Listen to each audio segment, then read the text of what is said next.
Hey everyone, and welcome back to the Deep Dive. Don't forget to hit that like button and subscribe to the channel and leave a comment below. Today, we are taking a deep dive into the world of the British royals. And trust me, things are about to get interesting. We've got some fresh reporting from the Daily Mail and the Sunday Times that's giving us a peek behind the curtain with family feuds, financial revelations, and even a reality TV snub. Oh, yeah, it really does feel like a soap opera unfolding in real time. Absolutely. And let's start with the family drama. Because as you know, things between King Charles and Prince Harry are far from picture perfect. Apparently, Charles is refusing to speak to Harry until he drops his lawsuit against the British government over security concerns. Hmm. This lawsuit gets really interesting when you look at the legal implications. Charles seems to be worried about setting a precedent, and for good reason. This reminds me of the case with Princess Diana's former butler, Paul Burrell.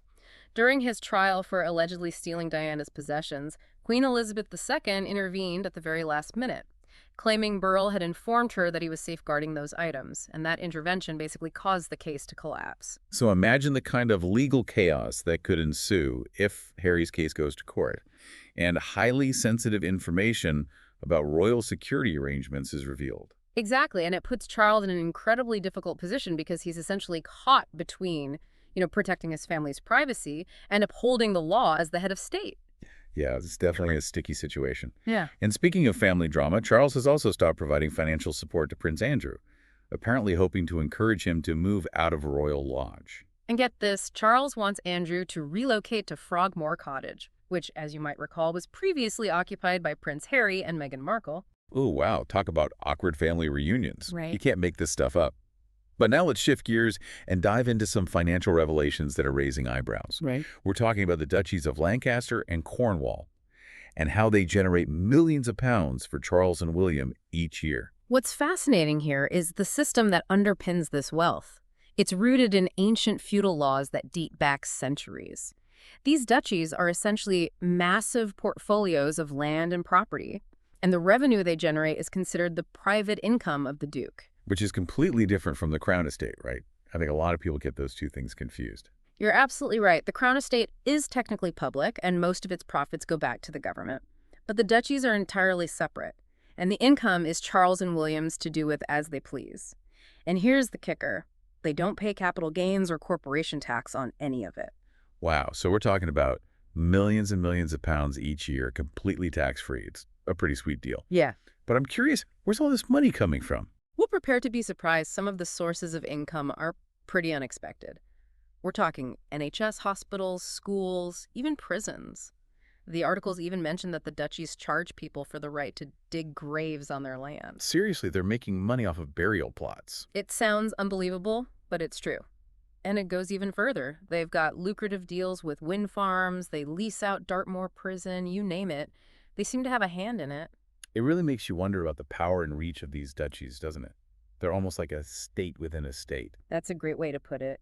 And it raises some important questions about transparency and accountability, especially when you consider that many of the duchy properties have been found to have very poor energy ratings. Yeah, that's a bit ironic considering Charles's outspoken stance on environmental issues.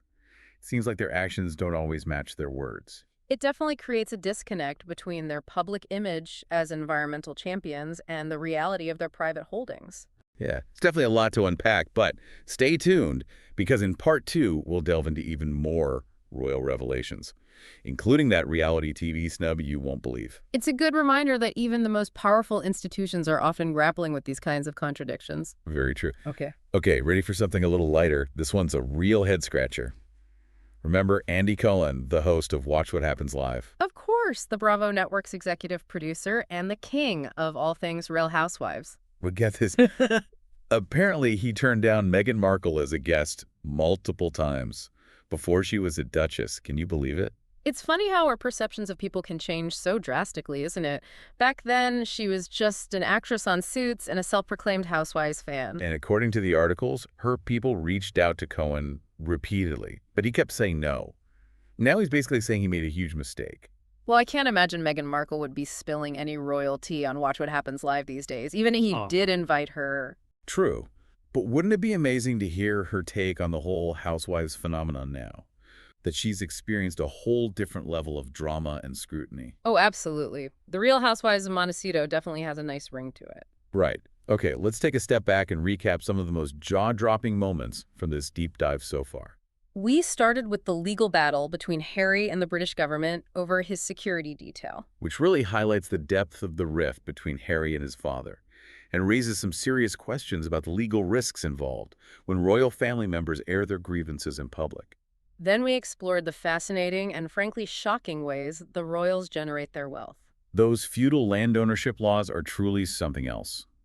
Who knew you could make millions from NHS hospitals, prisons, and even graves? It's a system that's ripe for scrutiny, especially in today's world where wealth inequality is such a hot-button issue. And to top it all off, we have Andy Cohen rejecting Meghan Markle before she became a duchess. Talk about a missed opportunity. Okay, now it's your turn to weigh in.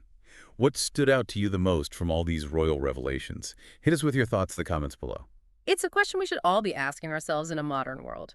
How do these stories about family conflicts and controversial financial practices, impact the image and relevance of the royal family? Yeah, it's a really good point.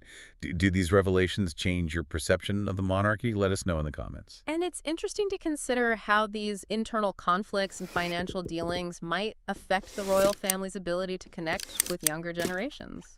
Yeah, it's definitely a lot to ponder. Big thanks to the Daily Mail and the Sunday Times for providing the source material for this deep dive into the world of the British royals. It's been quite a journey, wouldn't you say? Absolutely. It's always fascinating to peel back the layers and see what's really going on behind the scenes. And that's what we're all about here in the deep dive.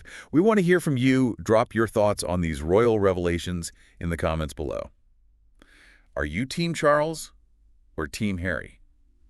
Do you think the duchy's financial practices are outdated? Let's get the conversation started. And if you enjoyed this deep dive into the world of the British monarchy, hit that like button and subscribe to the channel for more juicy insights and thought-provoking discussions. We'll be back soon with another episode, so stay tuned.